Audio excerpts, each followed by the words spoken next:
Sebelumnya, Assalamualaikum warahmatullahi wabarakatuh.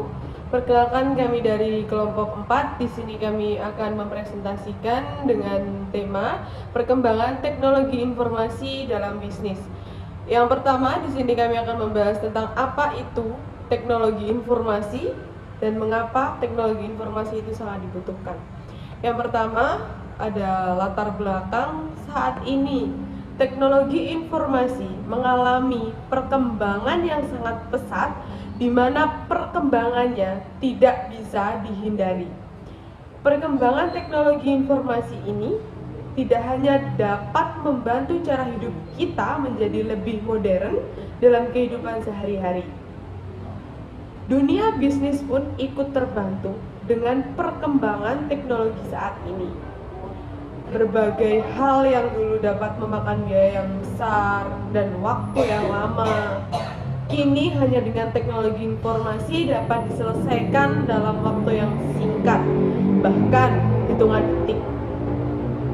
Pekerjaan yang dulu melibatkan 10 orang kini hanya dapat dikerjakan oleh 1 orang karena canggihnya teknologi informasi zaman sekarang. Selain itu, teknologi informasi menjelaskan teknologi apapun yang membantu manusia dalam membuat, mengubah, menyimpan, mengkomunikasikan, atau menyebarkan informasi. Teknologi informasi pun menyatukan komputasi dan komunikasi yang berkecepatan tinggi untuk data, suara, dan video. Contoh dari teknologi informasi bukan hanya sekedar komputer, tetapi juga telepon, ada TV, ada peralatan rumah tangga elektronik, dan peranti genggam yang sering kita pegang yaitu ponsel. Perkembangan alat-alat dan tool tersebut sangatlah mendukung kegiatan bisnis yang akan dilakukan, akan tetapi itu memakan biaya investasi yang tidak kecil. Di samping itu, juga perkembangan teknologi harus bisa didukung oleh sarana dan prasarana atau infrastruktur dari daerah atau tempat di mana perusahaan dan unit bisnis akan melakukan kegiatan bisnis mereka. Selanjutnya, apa saja sih peran teknologi informasi dalam perusahaan? Apa dampak negatif dan positif teknologi informasi? Nanti akan dibahas oleh rekan saya. Baik, teknologi informasi itu tentunya pasti sangat berpengaruh bagi kehidupan umat manusia pada zaman milenial ini. Sebagai manusia di era milenial ini, kita harus mengetahui apa itu peran teknologi informasi, mengapa teknologi informasi itu sangat dibutuhkan, dampak yang akan kita dapat, pengaruh positifnya, pengaruh negatif, dan kita sebagai manusia harus bisa menetralisir mana yang baik, mana yang buruk ketika kita menggunakan teknologi informasi. Termasuk ini yang akan saya bahas, yaitu pemanfaatan teknologi informasi dalam bisnis. Manfaat teknologi informasi tentunya sudah banyak sekali yang diketahui oleh umat manusia, seperti perusahaan, dalam dunia bisnis, dalam sektor perbankan, dalam pendidikan, kesehatan, yang dapat membantu manusia dalam melakukan aktivitasnya. Tentunya meningkatkan kualitas hidupnya. Adapun penjelasan dalam bidang tersebut adalah penerapan teknologi informasi dalam perusahaan kebutuhan efisiensi waktu dan biaya. Teknologi informasi itu menyebabkan setiap pelaku usaha merasa perlu menerapkan teknologi informasi. Karena apa? Itu termasuk memudahkan pekerjaan yang sulit menjadi pekerjaan yang mudah. Salah satu manfaatnya yaitu dalam perdagangan, dalam bisnis. Teknologi informasi dimanfaatkan untuk perdagangan secara elektronik atau dikenal sebagai e-commerce. E-commerce merupakan bagian dari e-bisnis, di mana cakupan e-bisnis akan lebih luas dan tidak hanya sekedar perniagaan, tetapi mencakup juga pengkolaborasian mitra bisnis, pelayanan nasabah, lowongan pekerjaan, dan lain-lain. Selain itu, teknologi e-commerce yang www dan e-business juga memerlukan teknologi basis data atau pangkalan data, database, e-surat atau elektronik, mail, bisa dikatakan dengan mail, dan bentuk teknologi non-komputer yang lain seperti halnya sistem pengiriman barang, alat pembayaran untuk e-bisnis ini. Dan e-bisnis itu pertama kali didirikan pada tahun berapa sih? Tahun 1994, pada saat pertama kali banner elektronik dipakai untuk tujuan promosi dan periklanan di suatu halaman web atau website. Untuk contoh e-commerce ada berbagai macam contohnya, tentunya di dunia bisnis akan disampaikan oleh rekan saya Dewi Permata Larasati. Terima kasih. Saya Dewi Permata Larasati, NIM 220301047. Baik, di sini saya akan melanjutkan materi yang dibahas oleh Marisa sebelumnya, yaitu contoh-contoh e-commerce. Contoh-contoh e-commerce antara lain yang pertama ada Bukalapak. Bukalapak.com adalah e-commerce yang di Indonesia yang dikenal kuat di nikel sepeda, didirikan awal 2010 dengan sumber daya sangat terbatas. Namun, dalam kurun waktu kurang dari 2 tahun, Bukalapak.com telah menjadi e-commerce yang sangat diperhitungkan, memiliki kira-kira 25.000 seller dan 60.000 user. Pada pertengahan tahun 2011, Bukalapak.com mendapatkan suntikan dana dari Batavia Inkubator untuk expand. Yang selanjutnya ada OLX. Baik, OLX Indonesia sebelumnya bernama tokobagus.com adalah sebuah situs web iklan baris di Indonesia yang difokuskan untuk membeli dan menjual produk serta jasa secara daring. Jadi OLX Indonesia adalah tempat untuk mencari barang baru atau bekas berkualitas seperti elektronik, otomotif, rumah, peralatan rumah tangga, aneka jasa, dan juga lowongan kerja. OLX hanya menyediakan fasilitas website untuk memasarkan produk para penjual. Untuk yang selanjutnya ada lazada.co.id atau yang biasa kita kenal dengan Lazada. Lazada.co.id merupakan bagian dari Lazada Group yang menjadi tujuan belanja online nomor 1 di Asia Tenggara. Lazada Group beroperasi di Indonesia, Malaysia, Filipina, Singapura, Thailand, dan Vietnam. Menjadi pionir di bidang e-commerce. Lazada juga menghadirkan layanan berbelanja yang mudah bagi konsumen dan akses langsung pada database konsumen terbesar di Asia Tenggara. Yang selanjutnya ada tokopedia.com atau yang biasa kita sebut dengan Tokopedia. Tokopedia.com merupakan salah satu mall Indonesia yang mengusung model bisnis marketplace sejak diluncurkan hingga akhir 2015. Layanan dasar Tokopedia bisa dipergunakan oleh semua orang secara gratis dengan visi untuk membangun Indonesia yang lebih baik lewat internet. Tokopedia memiliki program untuk mendukung para pelaku usaha mikro kecil dan menengah atau UMKM dan perorangan untuk mengembangkan usaha mereka dengan memasarkan produk secara online.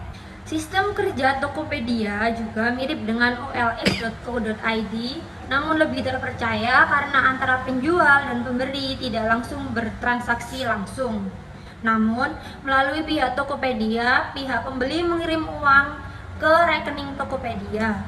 Dan kalau barang sudah dikirim oleh penjual dan sampai ke pembeli, maka pihak Tokopedia mengirim uang dari pembeli ke penjual. Yang selanjutnya saya akan membahas tentang peranan teknologi dalam bisnis. J.R. Terry menyebutkan ada 5 peranan mendasar teknologi informasi di sebuah perusahaan. Yang pertama ada fungsi operasional, akan membuat struktur organisasi menjadi ramping, telah diambil alih fungsinya oleh teknologi informasi karena sifat penggunaannya yang menyebar di seluruh fungsi organisasi. Unit terkait dengan manajemen teknologi informasi akan menjalankan fungsinya sebagai supporting agency, di mana teknologi informasi dianggap sebagai sebuah firm infrastructure. Yang selanjutnya, yang kedua, fungsi monitoring and control, mengandung arti bahwa keberadaan teknologi informasi akan menjadi bagian yang tidak terpisahkan dengan aktivitas di level managering embedded di dalam setiap fungsi manajer, sehingga struktur organisasi unit terkait dengannya harus memiliki span of control atau peer relationship yang memungkinkan terjadinya interaksi efektif dengan para manajer perusahaan terkait. Yang selanjutnya, yang ketiga, fungsi planning and decision, mengangkat teknologi informasi ke tataran peran yang lebih strategis lagi karena keberadaannya sebagai enabler dari rencana bisnis perusahaan dan merupakan sebuah knowledge generator bagi para pimpinan perusahaan yang dihadapkan pada realitas untuk mengambil sejumlah keputusan penting sehari-harinya. Tidak jarang perusahaan juga yang pada akhirnya memilih menempatkan unit teknologi informasi sebagai bagian dari fungsi perencanaan atau pengembangan korporat karena fungsi strategis tersebut di atas. Yang keempat, fungsi communication. Secara prinsip termasuk ke dalam firm infrastruktur dalam era organisasi modern, di mana teknologi informasi ditempatkan posisinya sebagai sarana atau media individu perusahaan dalam berkomunikasi, berkolaborasi, berkooperasi, dan berinteraksi. Yang kelima, fungsi interorganisasional merupakan sebuah peranan yang cukup unik karena dipicu oleh semangat globalisasi yang memaksa perusahaan untuk melakukan kolaborasi atau menjalin kemitraan dengan sejumlah perusahaan lain. Konsep kemitraan strategis atau partnership berbasis teknologi informasi seperti pada implementasi supply chain management atau enterprise resource planning membuat perusahaan menjadi sejumlah terobosan penting dalam mendesain struktur organisasi unit teknologi informasinya. Bahkan tidak jarang ditemui perusahaan yang cenderung melakukan kegiatan pengalih-dayaan atau outsourcing sejumlah proses bisnis terkait dengan manajemen teknologi informasinya ke pihak lain demi kelancaran bisnisnya. Tipe dan fungsi peranan teknologi informasi ini secara langsung akan berpengaruh terhadap rancangan atau desain struktur organisasi perusahaan dan struktur organisasi departemen, divisi atau unit terkait dengan sistem informasi, teknologi informasi, dan manajemen informasi. Perkenalkan, nama saya Latul Fitrian, NIM 2203010058. Di sini saya akan melanjutkan materi dari teman saya, yaitu dampak perkembangan teknologi informasi. Dalam perkembangan teknologi informasi, dunia bisnis memiliki dampak positif dan negatif. Di antaranya adalah 1. Dampak positif. Dampak positif yaitu 1. Munculnya model bisnis baru yang biasa disebut dengan e-business dan e-commerce. E-business adalah sebuah bisnis yang dalam prosesnya pengelolaan dan transaksi biasanya menggunakan sistem jaringan internet sehingga tidak memerlukan banyak tenaga kerja dan juga tidak menyita ruang dan waktu. Hal ini menjadikan biaya bisnis dapat ditekan lebih efisien. E-commerce adalah sebuah model perdagangan yang dalam transaksinya menggunakan sistem internet atau online. Dan selanjutnya, banyaknya minat dari berbagai perusahaan untuk memperluas cakupan bisnisnya di dunia maya. Munculnya lapangan kerja baru, yaitu jasa pembuatan website dan layanan hosting.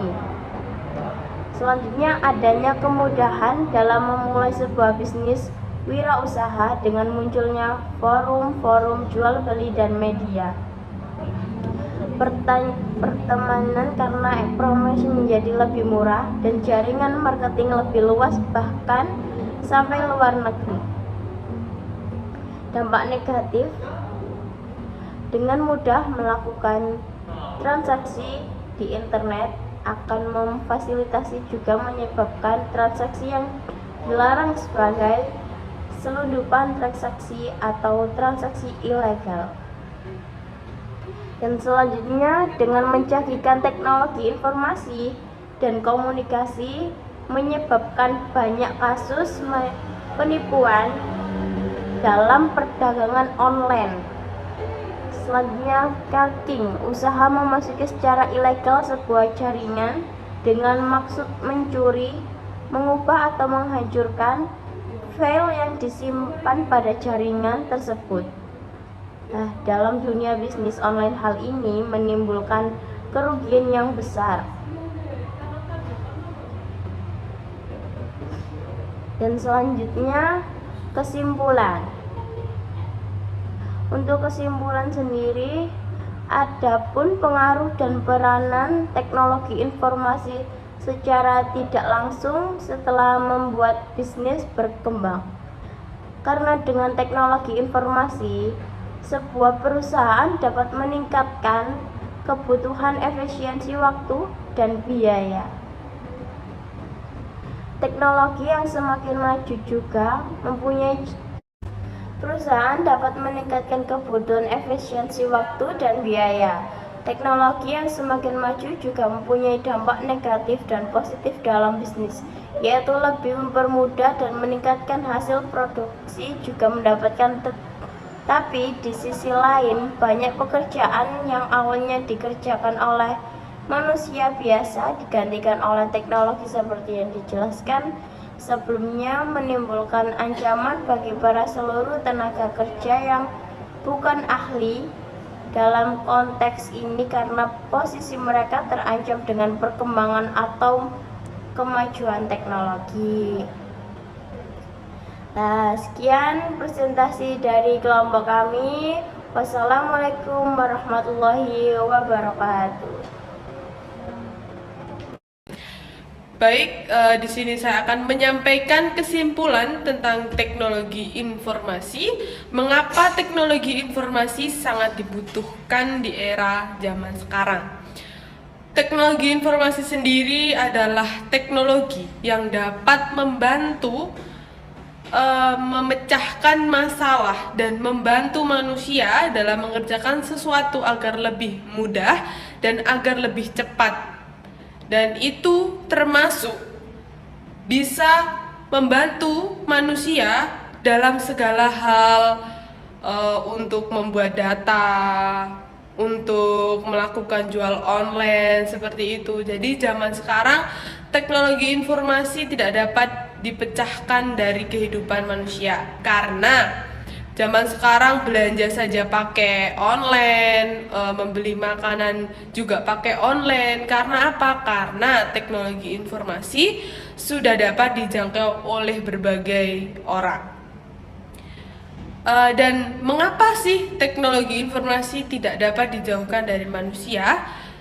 Karena satu hal, tanpa teknologi informasi, manusia tidak akan pernah bisa hidup dengan lancar. Karena tanpa teknologi informasi, apa yang kita lakukan akan memperlambat waktu seseorang dalam melakukan segala hal. Itu termasuk kesimpulan dari kelompok kami mengapa teknologi informasi sangat dibutuhkan. Jika ada kata-kata yang kurang berkenan, kami mohon maaf. Wassalamualaikum warahmatullahi wabarakatuh.